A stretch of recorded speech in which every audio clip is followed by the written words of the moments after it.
Okay, cool. Cool. So it looks like we're broadcasting from we're streaming onto 5 different platforms. Just to let everyone know, we're kind of hanging out a little bit for now to let the viewership increase until we actually formally start. But as you know, I'm Corey DeAngelis. This is the Educational Freedom Institute podcast, In Conversation, and I'm joined by co-host Matthew Nielsen, who's also at the Educational Freedom Institute. Today we have a super special guest, Josh Steimle. Matthew will get into a formal introduction in a second to go over some of his background. But I just want to let everybody know that this is currently streaming. I mean, if you're looking at this right now, you know where it's streaming. But if you want to go elsewhere, it's currently streaming from my personal Facebook page, the Educational Freedom Institute Facebook page, the Educational Freedom Institute YouTube channel, my personal YouTube channel, and then my personal Twitter account. So you can go into any of those different platforms to share your comments and to share your questions with us or any thoughts that you have about anything that we're talking about. Just to let you know, if you do comment on any of those platforms, we will be able to see any of your questions and your comments, and we can actually feature them at the bottom of the screen if we see that's a highly relevant question or comment at the time. So we'll incorporate it into the show.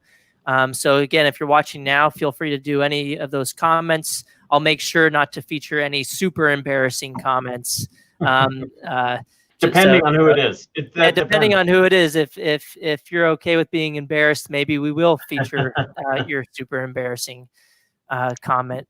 But still waiting for people to hop on. While we're waiting to hop on, as you can see, Josh Steimle has a really nice setup, and I'm super jealous of the setup he has going on. I have a headset, which is cool, but my mic's kind of dorky. I was showing Matthew and Josh this new toy that I got in the mail. I don't even know if I set it up correctly. There's like this thing in front of the mic. I don't know if that's looking pretty cool. It looks pretty cool, but I can't use it today. I have to use this mic instead because I don't have the Matthew knows what it's called, but the piece that it's supposed to plug into for the whole setup to actually work. So I'm excited to play with my new setup. Hopefully next week that'll all work itself out. But it looks like we have a large number of viewers at the moment. So, without further ado, we'll be here for anywhere from 40 minutes to an hour. I do want to remind everyone, if you're viewing right now, we will see your comments on any of those platforms, YouTube, Facebook, or Twitter. Be sure to stay engaged and ask us any questions you may have, or if you just want to get something off your chest and share your comments with us, feel free to go right ahead. But without further ado, Matthew Nielsen, take us away. Yeah, so thanks everyone for joining us. We're excited to have everyone here again for the Educational Freedom Institute podcast, In Conversation. So I'm Matthew Nielsen. I'm the board chair at the Educational Freedom Institute. Corey DeAngelis, of course, is with us, and he's the executive director at EFI. He's also the director of school choice at the Reason Foundation and an adjunct scholar at the Cato Institute. Our special guest today, as Corey mentioned earlier, is Josh Steimle. He is the founder and CEO of MWI Marketing. He's the author of hundreds of articles and 3 books. Is that right, Josh? 3? Well, 1 published, 1 almost published, and like another 3 in the works. And another 3 in the works. All right, cool. So he also blogs on his website sometimes about education. And that's kind of what made me reach out to Josh. Josh, you and I have emailed back and forth over the past probably 2 years, maybe, just periodically on different topics. But as I was going through your blog and the recent homeschooling debacle at Harvard, I thought this might be a good opportunity for us to touch base and have you on and chat with us about homeschooling, about your ideas on education, which I think are cool. A little different approach. So I'm still trying to calm down after reading that Harvard Magazine article. It still got me riled up a little bit. Here it is. Yeah. The risk It of is. homeschooling, ooh, scary. As if there aren't any risk in government-run schools today. Only bad Right. things happen at home, right? With your parents, the people who care about you more than anybody else. Right. Yeah. The bad things don't happen at school. So it's funny. I have to mention this, Corey. I don't know if you have this pulled up or not. You might be able to pull it up quick, but you sometimes will tweet out it's important to be socialized. School is important for socialization. And then you have video clips sometimes of kids getting body slammed by teachers, kids getting body slammed by other kids, that kind of thing. It's like, yeah, socialization is important for kids. That bullying is an important part of your childhood. Well, yeah, because that's what all of us experience in the workplace after school, right? Right, right, yeah. Yeah, it's WWF, right? World Wrestling Federation. Yeah, who's the best at picking on others and bullying people and getting into fights? Yeah, I couldn't find the tweet right away, but I do list a whole bunch of a lot of the socialization that homeschoolers actually get to avoid. Not all socialization is good socialization. Right. Drugs at a young age is probably not good socialization. Getting into fights, getting bullied every single day of your life for 7.5 hours a day probably isn't a good thing. Obedience training probably isn't a good thing. Right. So anyway, Josh, your idea, some of the things that you write about, just made me think, hey, Corey and I could have a good conversation with Josh on some of these ideas. So maybe just start off by telling us a little more about yourself, Josh, and what got you interested in education generally. Sure. Well, professionally, I'm an entrepreneur. I run 2 businesses. I'm a speaker. I'm an author. And you already talked about all that. But I grew up in a home where education was really important. Both my parents have degrees as educators. My dad only lasted 2 years as an educator. He's like, forget this, I'm going back to college. And he became a rocket scientist. But my mother, she stuck with it, and she was a teacher. She taught kindergarten, 1st grade, 2nd grade in the public school system in Southern California. And of course, I'm a product of the public school system as well. I went through kindergarten through 12th grade. And so I experienced that firsthand. And probably seeing my mother teach is part of what motivated me to get involved with homeschooling, in that I was kind of like my mother's default teacher's aide, partly because I kept doing things that made me owe my parents money. And that was how I worked off my debt to my parents, was helping my mom in the classroom. But my mom was also one of those school teachers who brought her work home with her. So she was always bringing home projects and saying, I need you guys to help me with this craft project and stuff. And so I spent a lot of time growing up grading papers and helping out with craft projects and going to my mom's classroom and meeting her students and interacting. And my mom's one of those great school teachers that her students come back 20 years later and they're like, Mrs. Steimle, like they know her, they see her in public, they remember her 20 years later. Like, she was one of the good ones. And yet at the same time, I saw what she did in the public school system, which a lot of it was babysitting. I mean, she's got 30 kids in a classroom, and you're just trying to keep these kids alive and help them survive throughout the day. And so who's getting the attention? It's the kids who are misbehaving and making a ruckus. And later, when I became a parent, I started looking at this and I was just like, do the math. These teachers cannot spend that much time with each of these kids. They're not getting that much one-on-one attention. And when I looked at that and I looked at what my mom did teaching, I'm like, my wife and I, with our kids, our tiny group of kids, like, I think we can provide something better than this for our kids. And when people would say, oh, but the teachers are the professionals and they're trained in everything, I'm like, yeah, my mom had a master's degree in education.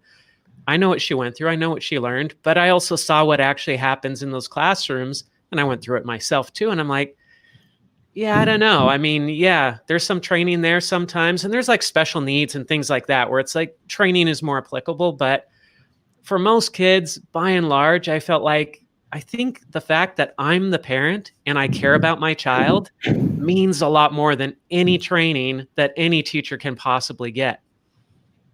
So that's part of what motivated my wife and I to start looking into homeschooling. Cool. So, and you homeschool your kids now, is that right? We do. It's kind of a mix. And when in 2013, we actually moved to Hong Kong, and this is when our youngest was 5 years old. And we had planned on homeschooling already. I mean, that's what we'd been doing since she was 1 year old, right? And so we just thought, we'll just keep on doing this. But we moved to Hong Kong, and I kind of felt like, man, the language opportunity, like that's something my wife and I can't do. And I grew up in Southern California in a school. The high school I graduated from was 60% Taiwanese. Everybody spoke Chinese. I was the minority there.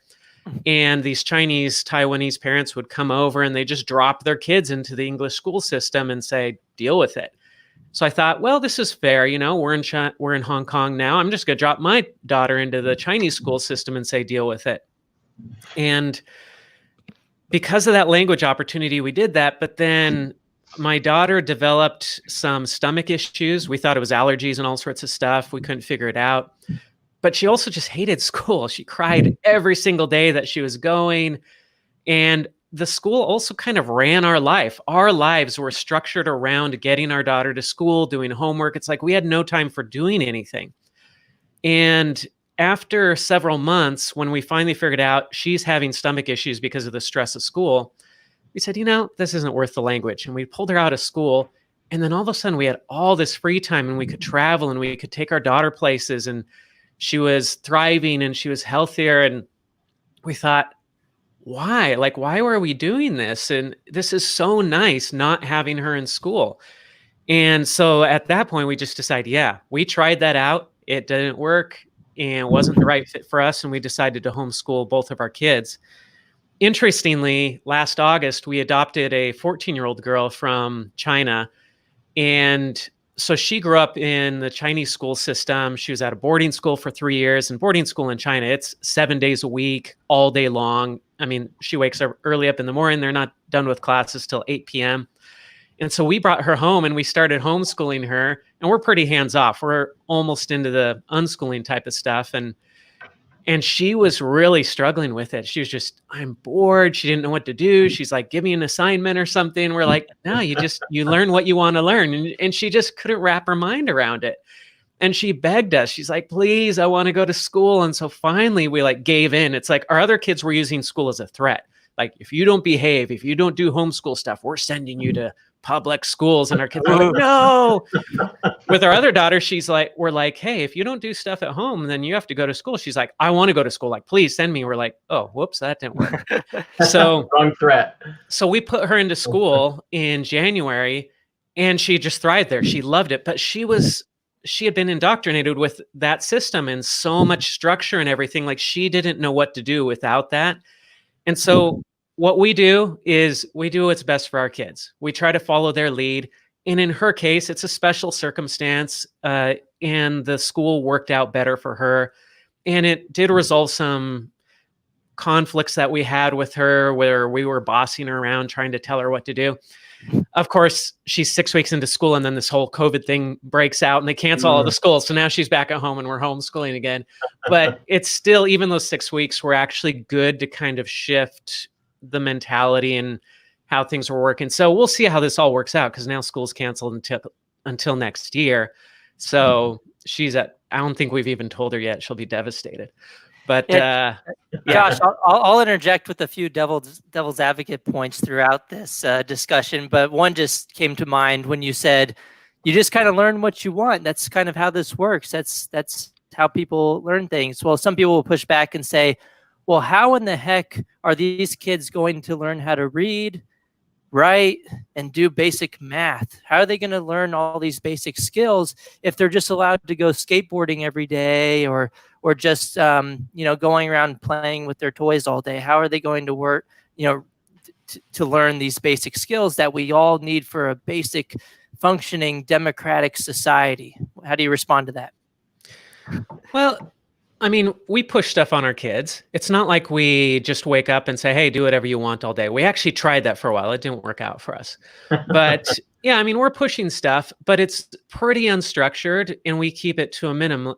And a lot of this just happens the way it normally happens with kids. Like, most kids go into kindergarten and they know how to read because they've learned at home, because parents are reading books to their kids from the time they're 2, right? And you sit there and you point at the words and you say things. And naturally, the kids pick this up, and maybe you post an alphabet on the wall. And, a lot of parents teach their kids how to read, and the kids are reading just fine by the time they go into kindergarten. They already know how to progress. That's what happened with our 5-year-old.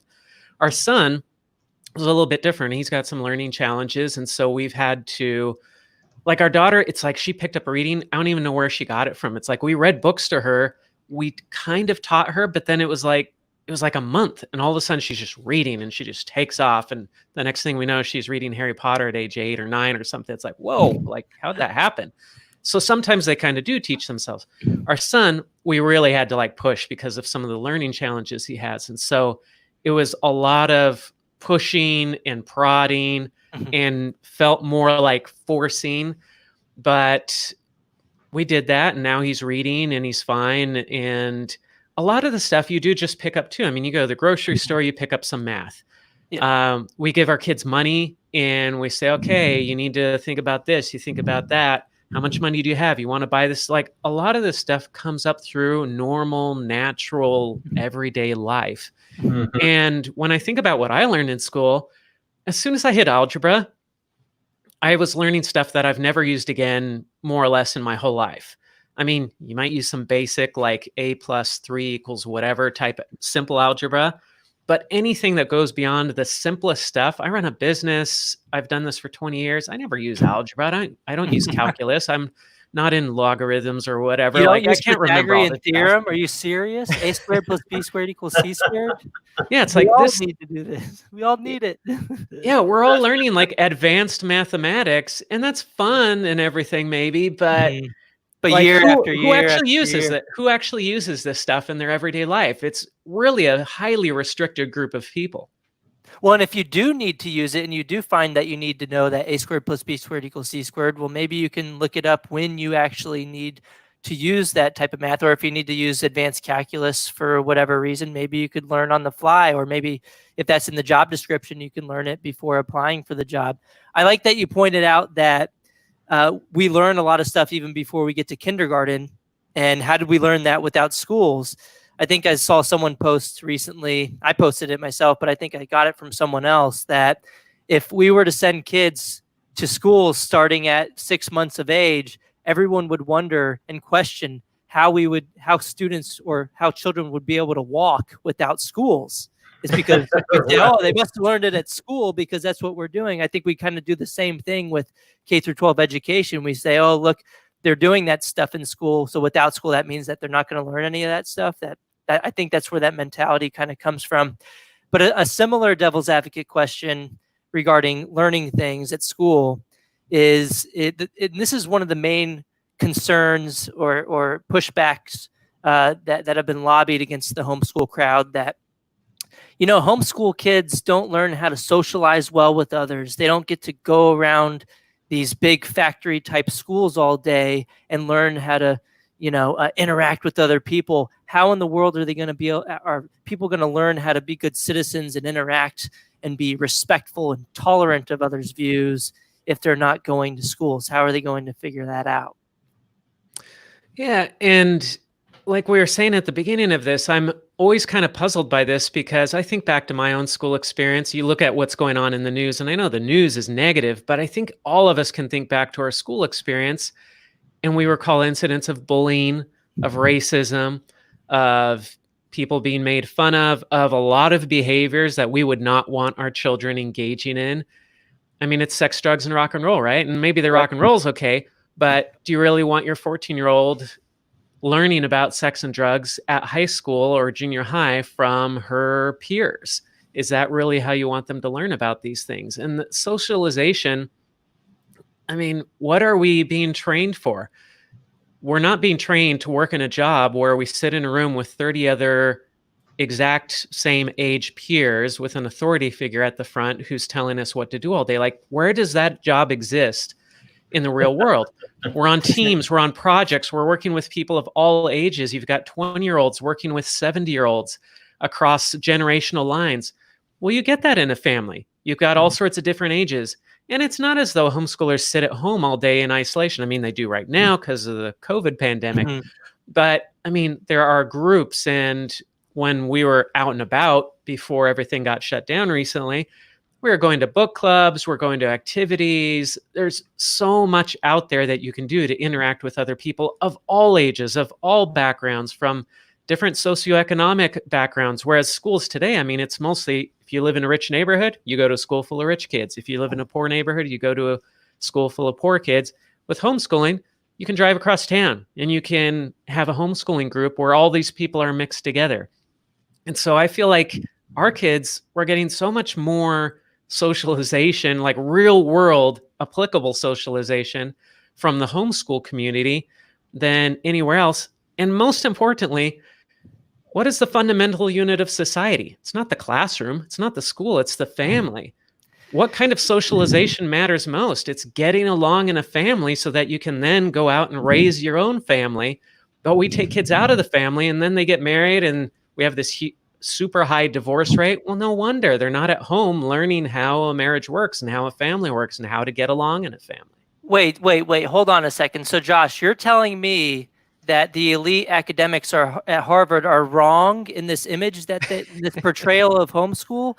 I mean, look, they have a poor, sad, homeschooled child in a house that's made of books. One of them being the Bible. They made, what this image is telling me is that, the kids in the regular school system are outside playing all day. They just get to, actually have recess, while, the poor kid that's homeschooling, they get locked up and they're indoctrinated by the Bible all day. And, all they get to do is focus on reading, writing, and arithmetic. Are you telling me that Harvard Magazine has it wrong? What are your thoughts on this Harvard Magazine article? What's so funny about this picture for those who are looking at it, there are all these kids supposedly who are in the public school system or traditional school system. They're all running around playing outside. Look at any study about what's been done to recess over the past 50 years, and they've shrunk it down to like 10 minutes a day, and it's highly supervised, and you can't really do anything. And so it's so funny. This has got it completely backwards. Whereas my kids, like, we live on a horse farm and we've got 150 acres of conservation land behind us where the kids can run around in the forest, and there's frogs and raccoons and coyotes and all sorts of stuff there. And it's just like, this picture has it completely backwards in my mind. It's just, I don't know, the perception that some people have about homeschooling is out of some cartoon or some bad movie, or they've gone and read Educated by Tara Westover and they think that represents all homeschoolers, which, that's a fantastic book. My wife read it. She loved it. But that is not what most people are experiencing as homeschooling. That's like an extremely abusive situation. That's the reason why it's a book and anybody cares about it, is because it's not normal. Yeah. So I just want to point out to the listeners, if you look at the original version of this image, it was actually a little different. And I think, Josh, you've seen this as well. But the original version is here on top. It said arithmetic. They actually misspelled arithmetic. And a lot of people were saying, and this is a plausible explanation, that maybe, they did it on purpose as a jab at homeschoolers. Those dumb homeschoolers can't even learn how to spell arithmetic. But actually, Carrie McDonald first pointed this out to me, that they corrected the spelling. And as you can see in the most recent version, they corrected it to arithmetic correctly. So that implies that it wasn't intentional, that they they didn't note this anywhere. They didn't say, oh, well, yeah, we corrected the image just changed. There's no note of this whatsoever. So they kind of tried to, I don't know, do this in a stealth mode and slip in the correction. But they essentially outed themselves. Yeah, never attribute to conspiracy what can be attributed to incompetence, right? Right. And so, I mean, a lot of people were saying that it was an intentional jab at homeschoolers, but this proves that it wasn't. And it's really embarrassing for whoever ran this article, Harvard Magazine, because the whole article is a huge jab at how homeschoolers They're not receiving a good education. Let's just pick out some quotes. They're abusive. Look, homeschooling doesn't only violate children's right to a meaningful education. Let's just stop there. You're trying to jab at homeschool kids' educations, whereas homeschool kids actually get better educations. But at the same time, you're misspelling arithmetic in your own image. That has got to be super embarrassing for Harvard. They've actually closed the comments on this article because it was getting blown up so much. Let's see if the comments for this thread are now closed. And look, it's because there was so many people just pushing back at the lunacy and the ridiculous statements in this article. But Josh, I want you to respond to another one of these points that Matthew brought up.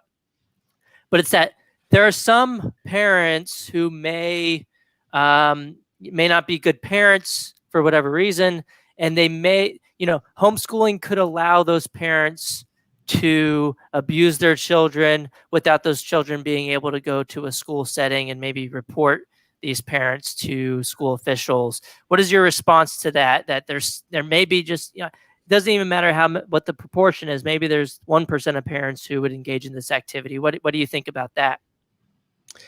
Yeah, we have a tendency as humans to compare the best of what we like to the worst of what we're against, right? And you see this going both ways, and it's not fair either way. I mean, there are great teachers and there are great schools out there, and there are great homeschoolers, and there are bad homeschoolers, and there are bad schools. So you can find good and bad on both sides wherever you look. But to single out homeschooling and say that it's a particular risk is to impute a certain angelic quality to the public or traditional school system without any real basis for that, and to impute a negative side to homeschooling without any data or basis for that as well. But just this idea that because the government is not supervising what happens at home, that is an environment that's ripe for abuse, like, what's the basis for that? And what's the basis that these kids would be better off if they're at school? We all know there are all the sorts of terrible things that happen at school too. I mean, kids are raped at school, like kids are killed at school. I mean, all sorts of bad things happen at school too. It would be wrong for me to say, well, therefore all schools are bad and schools shouldn't exist. Just like it's wrong to say, because of some isolated incidences of abuse in homeschooling, we should therefore shut down all homeschooling, which is exactly what this law professor from Harvard's doing in this article. So yeah, are there going to be incidents of abuse with homeschooling? Yeah, there are. And the same thing's going to happen whether those kids go to school or not. The problem there is not homeschooling, it's bad parents. It's bad people who do bad things. And that's a separate issue. It's not tied to homeschooling. If somebody thinks it is, great, show me the data that proves that homeschoolers are abused more than kids who go to school. Great, I'd love to see that data. Yeah, and from what I can tell in the Harvard article, there aren't any statistics comparing instances of abuse in just overall for homeschooling parents. It just kind of says that, well, there might be some. They can make that statement and just say, oh, well, look, there was one. And like you said, that they're essentially applying these one-off occurrences to the whole population of homeschoolers. And that's not a fair assessment, especially when you're just going to completely ignore the body of evidence that there's a ton of negative things going on in the government school system. And I mean, they even ignored the Department of Education report. I don't know why they didn't cite this one, finding that this was from 2004, so this is outdated, but I haven't seen any more recent data on the subject, on this particular subject, since 2004. But they estimated that about 1 in every 10 students who go through the government-run school system will experience sexual misconduct, not from peers, but actually from the school employees themselves by the time those students graduate from high school. And I couldn't imagine that the abuse rate in homeschools is higher than 10%. That seems to be like a very large number. And as you pointed out before, if we're looking at other types of abuse like bullying and those, fighting in schools, the instances and the rates are actually much higher than 10%. Yeah, a lot higher. Yeah, I mean, this Harvard Magazine article, it reads like a casual conversation where they didn't think it was going to be published, and so they're not backing up the arguments, they're not quoting data. It's more just because the person being interviewed is a Harvard law professor, she has credibility, and somebody talked to her, and she just kind of spilled out her opinion. But the writer, Erin O'Donnell, I'm not sure who she is, but she should have been pushing this and saying, okay, where's your evidence? Where's the data? How do you back this up? Like, that's what you do as a journalist, as a writer, is you push for proof on any claim that is made. And there's no proof given of any of these claims. Mm-hmm. Well, and you know what's nuts? The professor probably did give some quotations and stuff, but I believe that the reporter actually got a lot of information from this peer-reviewed publication in a law journal. Actually, it looks like it's a working paper from this year, and I went through this. It's a super long article, but it's full of the same kind of fear mongering, using the exception to prove the rule, not really comparing. They cite some instances of abuse, but they don't compare that to the abuse in the government-run school system and how actually fewer kids are getting abused in homeschool environments than in the traditional public school system. So it's a whole lot of the same mess, but there is this professor didn't just kind of say this off the cuff. She actually thought about this, and this is, deep into her psyche. This is what she believes. And I posted some on Twitter about this, but I don't have time to bring it up right now. But in that article, she actually says a lot of elitist statements, such as, there's a lot of parents who just aren't, and the quote was, they aren't capable of educating their children at home. What do you think about that kind of sentiment that, parents aren't the experts and therefore they aren't capable of educating their children at home? There are certainly some parents who should not be homeschooling. I mean, we can go find some. But we're talking, we're using the 0.001% to then vilify the other vast majority of people out there who are doing a great job at it. And so we're really cherry picking. And again, that would be just like me going and finding some teacher who murdered 10 of her students and saying, all teachers are bad because look at this one teacher. I mean, it's not representative. We all know it's ridiculous if I turned it around and talked about the public schools that way. But somehow when it's homeschooling, we look at one isolated incident and then we extrapolate to the entire body and say, everybody must be like this. And you can do that when you're dealing with an unknown or something that most people aren't familiar with. We're all comfortable with public schools because we pretty much all of us went to them. We're familiar with them. All our friends went. Wasn't that bad. I had fun there. We made friends there. Yeah. I went to them as well, and I had a lot of negative experiences that I wouldn't wish on anybody. Yeah, but like most of us are pretty comfortable with that idea, and so we just assume that that's okay. And then there's this scary homeschooling thing where we just don't know, and it seems like chaos, and it seems so unstructured, and so it's easy to believe crazy things. Yeah. So hey, I want to ask you, Josh, because I read one of your blog posts, and I apologize, I'm going to switch gears here real quick.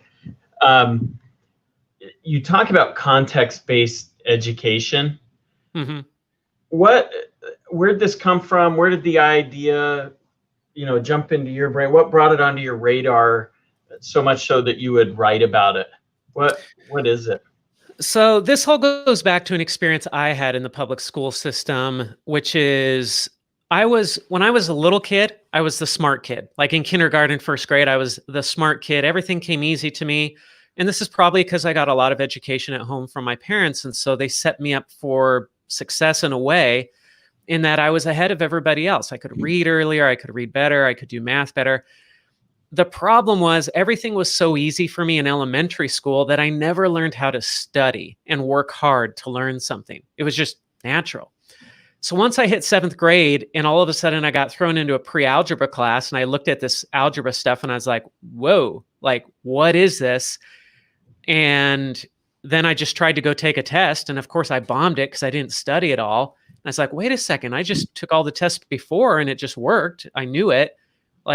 But I'm clueless here. In 1 year, I went from being the smart kid to the dumb kid. I mean, that's how I felt. I felt like I was so stupid because I couldn't get this stuff. And my parents would say, well, you have to study. And I'm like, well, I don't want to study. I've never studied before. What do you mean I have to study? And by the way, why do I even need this math stuff? I'm going to be an artist. I don't need math.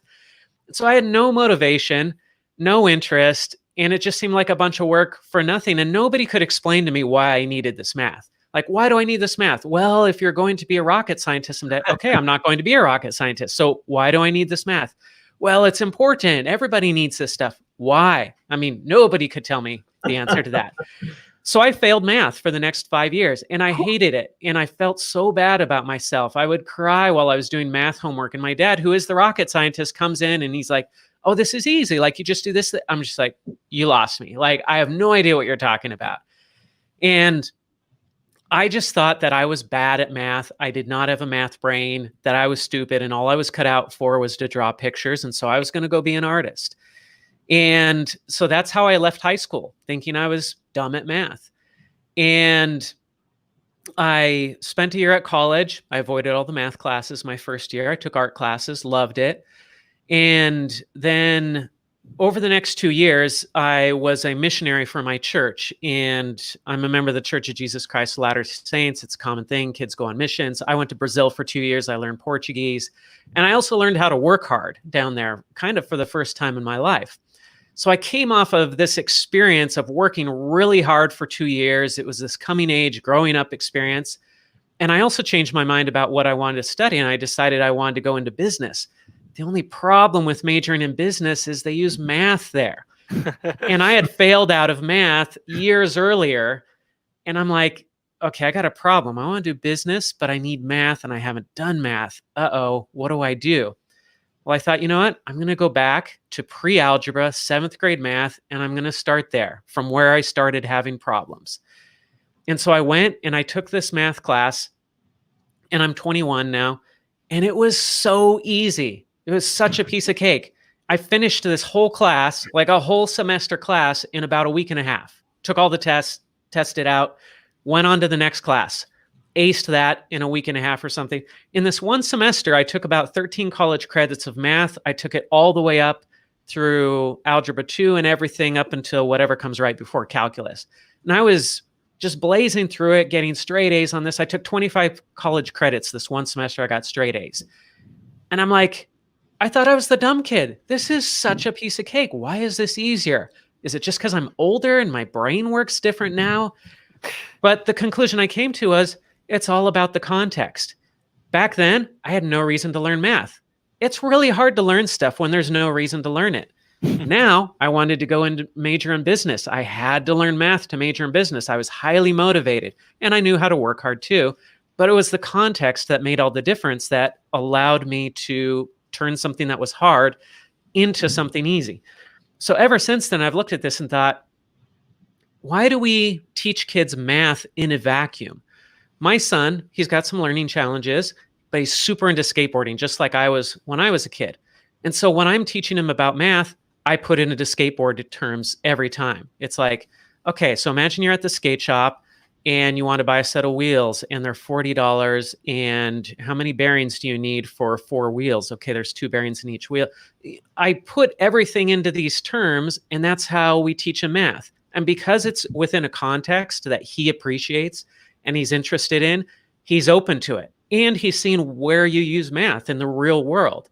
And so this is the whole philosophy behind context-based education, is that if we tie learning to something that the children are interested in, they will be able to learn it a lot better, a lot faster. They'll be able to use it. They'll be able to apply it. And so this is something I'm trying to turn into some sort of movement here to say, where can we push this more? Because I know it does come up in some classes and some teachers use this, but what if we had entire schools based around context? Like my daughter's really into horse riding. What if she could go to a school where everything was based within the context of taking care of horses and riding horses? She'd be all over that. What if my son could go to a school where everything was about skateboarding and everything you learned was within that context? He would be all over that. He would be dying to go to school every day. And I would look at that and I'd be like, yeah, I'm into homeschooling, but man, like this is pretty cool school for him to be able to go to, where he gets to be in skateboarding all day. And so that's the idea behind context-based education. Give the kids what they're interested in, put everything else within that context. It makes sense, right? Like, I mean, even as adults, we don't spend time on stuff we don't like unless it's an absolute necessity, right? Like, I only take my garbage out once a week because I have to. I don't do it because I enjoy it. I mean, there are some people that enjoy doing yard work, but and that's fun for them, which is, you know, great. But we don't do things generally unless we have to, like, unless it makes life uncomfortable, we're not going to do things that we just don't enjoy, right?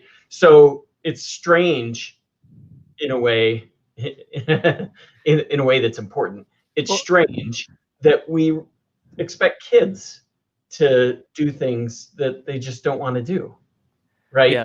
If we can get them interested in subject because because it's something that they enjoy doing anyway, why wouldn't we do that? So this all makes sense to me. Yeah, and this is another one of the books that I'm working on, which is the 4 fundamentals of education, which is that the first fundamental of education is exposure. You can't learn something that you don't even know exists. You have to be exposed to it. And this is where parents really are helpful, is that you can tell your kid, hey, did you know about this thing over there? I mean, the kid has no clue that this even exists, but the parents can introduce them to a subject. The next fundamental is inspiration. There's a great quote from Oliver DeMille, who wrote Thomas Jefferson Education. And he talked about how you can't really force anybody to learn anything. Everybody is responsible for their own education, but we can inspire people to learn things. So even a child, you can't force them to learn something. You can't pick up the information and manually stick it into their brain. You have to convince them to teach themselves somehow. And so this is where inspiration kicks in. And this is why the context is so important too, is that if you teach me math within a vacuum and there's no reason for it, I'm not inspired to learn. But you put it in a context I appreciate, now I'm inspired to learn it myself and to pick it up myself and to apply it myself. But this is what word problems are for, right? So we're good. we can just put word problems in a textbook and, like, you know, so your son, we just make a textbook so he can still go to public schools, because there's a skateboarding textbook for your son and he can read the word problems and we're good, right? Yeah, that's all it takes. You know, as long as you wrap a math problem around a train going somewhere, then it's super interesting, right? Right. Well, I just think about how I learn things today. You know, if I want to learn something, I get a book about it and read about it, or I watch a video on YouTube about it. If I want to be really efficient with my time, I don't enroll in a 13-year program and that's 7.5 hours a day. I don't do that. So it just really, you know, it seems, again, like Matthew says, it seems like it makes a lot of sense if you just think about how we learn things today, and why not apply that through our K through 12 years? Why waste 13 years in a system learning some things that we might need and forgetting a lot of it later, and then learning a whole bunch of stuff that we'll never use again, and then just you know, getting information, then not learning at all, like you said, Josh, with the math experience, because for whatever reason you're not interested in learning those things at the time. So, you know, it makes a lot of sense to me to structure our K through 12 years in a similar fashion. And yeah. I do have a question that the audience might be thinking about as well. We had Carrie McDonald on the show here a week or two ago, and I know you know of her work. She has a book called Unschooled.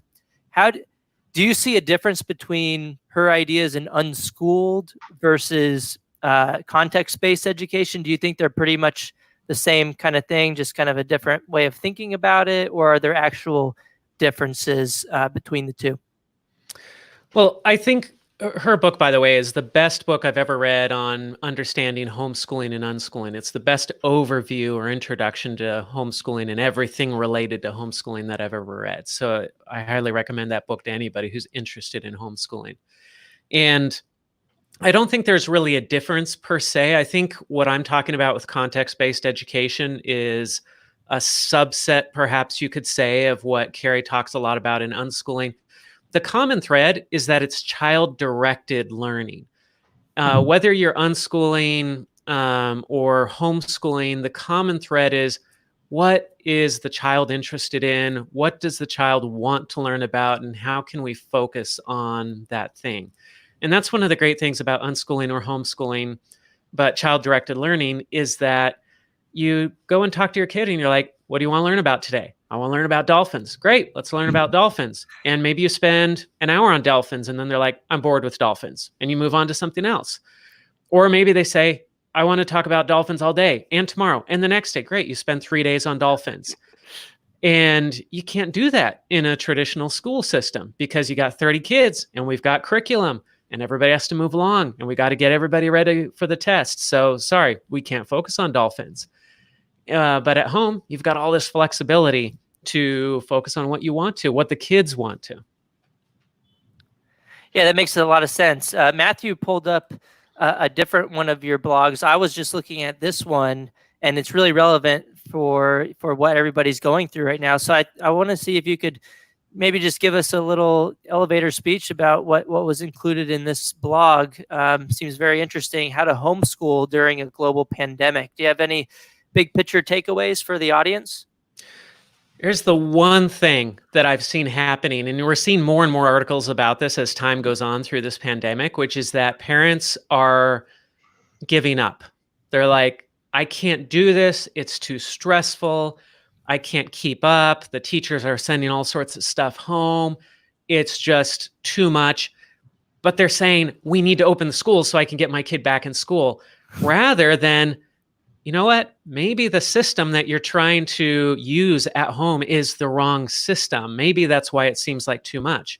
Because if you try to duplicate the traditional school model at home, yeah, you're going to give up. That's too much work and it doesn't work and your kids are going to hate it. It's a terrible system to try to duplicate at home. I know some parents do it, but man, it's hard and it's a ton of work. So how about this? Nothing. Just let the kids learn what they want to learn. Or maybe just read books with them. I mean, I wish there was some data out there on this, but my philosophy is that if parents did nothing more than just sit around all day and read books to their kids, those kids would end up like 100 times more educated than your average high school graduate. It's probably true, right? There's so much to be said for just sitting down and reading a book with your kid, watching educational stuff on Netflix or non-educational stuff on Netflix, and just talking with them about things. There's so much that comes out of that. We have this idea that kids go to school and it's just hardcore education, knowledge being poured into their brains 8 hours a day, 6 hours a day, whatever it is. It's like, no, they're sitting there bored out of their minds most of the time when they're not being bullied by somebody, or they're doodling on a paper or something. I mean, we all know this. We all went to public schools. We know how much time we wasted in school and how much we were not learning. And yet somehow we think this is the only way that kids can learn. Yep, it's true. And a lot of people, you're right. You're right on, Josh, that a large number of people, I won't say proportion because I don't know the proportion, but I'm confident that a huge number of people are really frustrated right now. And that's why. It's because they are trying to recreate a system that they don't have a building for, they don't have janitors for, they don't have teachers' aides for, they don't have all the textbooks and workbooks and all the materials for. So, I mean, just stop right there, and you're setting yourself up for failure when you're trying to recreate something that you don't have all the resources for. And to your point, maybe you don't want to recreate that anyway, right? maybe that's not the right thing to try to work toward, is to recreate a public school in your home. Yeah. So, and I mean, one study I did see the other day is that kids who play, when they're playing, they're learning all sorts of abstract skills and how to process things mentally. And they showed how just unstructured play that kids engage in at any age has all sorts of benefits for a real world experience and how to get along with others and do things. And this is just totally unstructured play, the kind that kids do when they're left alone. And you don't get that in school, because this goes back to my 4 fundamentals of education. The last thing is free time. You've got to have free time if you're going to be educated. If you don't have any free time, you're not really getting a great education. And kids need that free time. They don't get that in school. And even when they're in school, they come out of school, they've got homework, they've got other extracurriculars. And those of us who have kids in public school, they're busy until they go to sleep, basically. They have no free time. They have no time to be bored. It's important to be bored sometimes. That's when a lot of real learning happens. Mm-hmm. Yeah, I don't know if this was the article you were talking about. This is way back in 2007, but yeah, I know. I from what I've seen, there's a lot of evidence that recess or just playing is really important for the development of children. That seems to make sense from a parent's perspective, and from anybody who's experienced a child growing up. It doesn't seem like we should need a scientific journal article to be able to understand some of these things. Yeah, it seems kind of basic. But yeah, going back to that blog post of mine, How to Homeschool During a Global Pandemic, I mean, just let go. Let the kids do their thing. Let them enjoy the time. Do what comes naturally. Read books, watch movies, go on walks, go explore nature, look under a brick in your backyard, talk about stuff. Develop those family bonds, involve them in your work, to show them what you're doing for work. Just do all this natural stuff. That's easy. Parents can handle that. And you might find out that your kids are actually learning a lot more that way than what they're learning in school with all this structure and all this stuff. So Josh, you have, and you didn't phrase it this way. This is my own little creation, but I cobbled together some things that you said. And I can't remember, it might have been in that context-based education post that you put up. But essentially you said the future of education is individualized. Can you, first, did I get that right? Like, do you believe that? Is that something that you subscribe to? Yeah, absolutely. I mean, education is individual because we are individuals. And the more education can be customized for the individual, the more effective that education is. Okay, good. So go ahead, Corey. Yeah, I was going to ask on a related note with the customization, what do you think about policies like education savings accounts where the money kind of follows the child to the home so they can kind of afford the homeschool experience? I mean, like you said, a lot of families are going to figure out that their kids are learning more at home, but there could be some kind of economic barriers to homeschooling. First, do you think that's a legitimate concern about the economic restrictions and barriers to homeschooling? And then what do you think about policies like education savings accounts or anything else?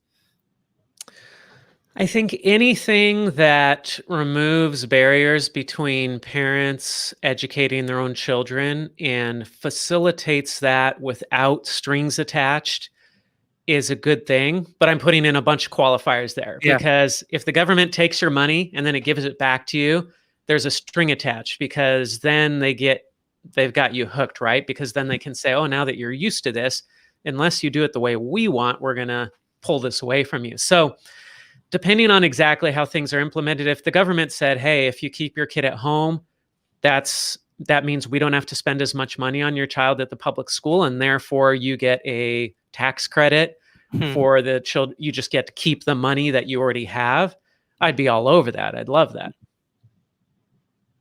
Yeah, that's so.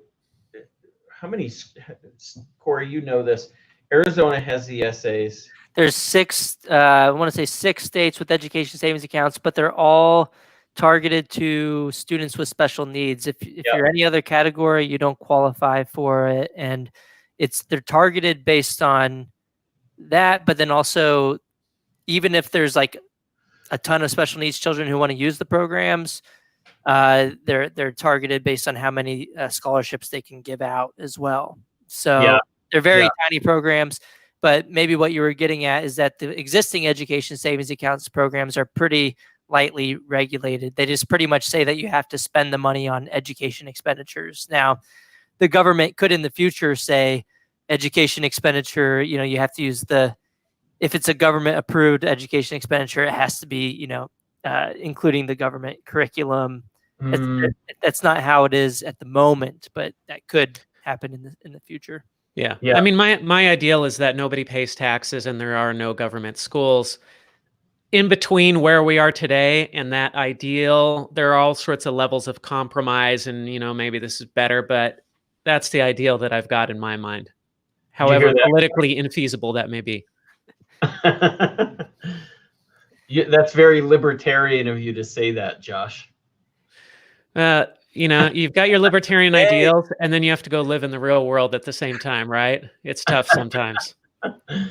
Yeah. And I think, what do you think about Andrew Coulson's idea? I think he was the first one to put this idea together that, let's say that we still have to pay our property taxes, absent being able to get rid of property taxes altogether. What if we had a system where at least it was voluntary in the sense that, we have this set amount of money that we have to donate or contribute to education in the United States for K-12 education, but we can choose to keep it the way it is and send that money to the government system, or we can send it to a private scholarship granting organization.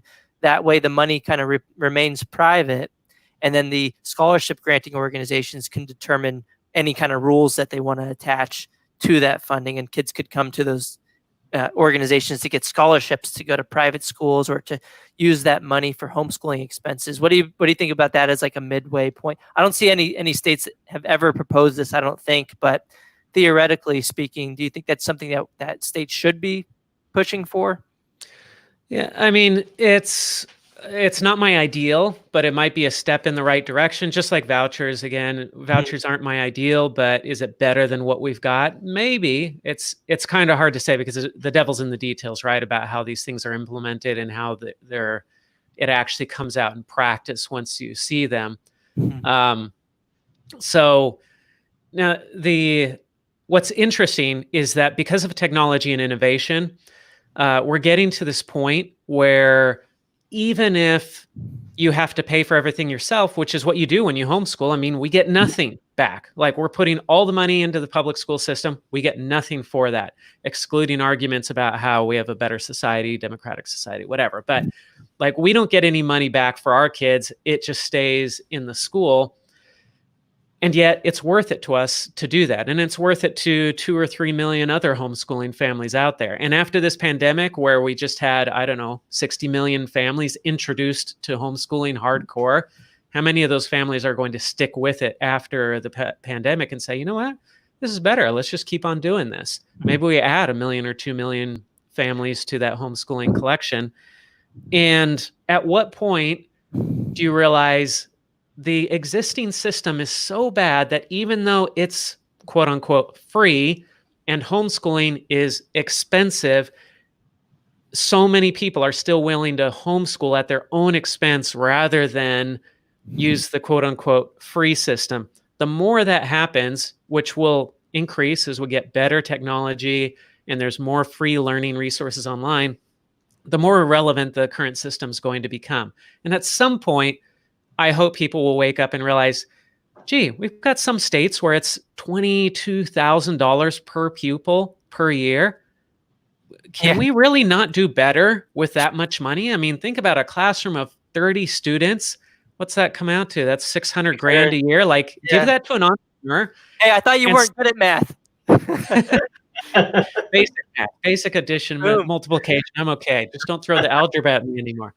But yeah, I mean, you look at technology and you start thinking, can't we do a better job with some entrepreneur taking that $600,000 a year and educate 30 students? I mean, that's a lot of seed money that some entrepreneur can take. And then you expand that out. It's just, you look at Khan Academy, you look at all these tools out there, MIT and a bunch of other universities, they put all their lectures online for free.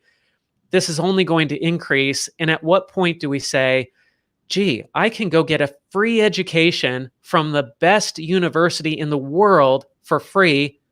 Why is my child in this failing inner city school where it's costing $20,000 a year for my child? Like, where does this make sense? And why do we even support this system anymore? Some point, I hope we wake up to that. Yep. Hey, that's actually a great spot to end, a great note to end on. We're Perfect. just a minute over the hour, and that went fast. So It did. I mean, we could keep on talking for hours, right? Yep. that was a great conversation. I didn't even notice that much time passed. So, Josh, we really appreciate you coming on and spending some time with us today and talking through what the future of education might look like, but also how parents today can maybe let go a little and really, I think, do a good job, because you don't have to hang on to every detail and recreate a system that's just not possible to recreate at your house. So anyway, thanks again, Josh. Really appreciate you coming on to talk with us, and look forward to checking in with you again at some point, hopefully. Thank you, Matthew. Thank you, Corey, for having me on. Yeah, thank you so much. And thank you to our listeners for engaging in the comments section and providing your thoughts. And yeah, again, thank you so much to our guest, Josh Steimle. If you want to follow him on Twitter, his handle is at Josh Steimle, JoshSteimle. Give him a follow. He does really great work, and check out his books as well. Until next time, thanks for coming out. Have a good one. Thanks. See ya. Thank you, guys.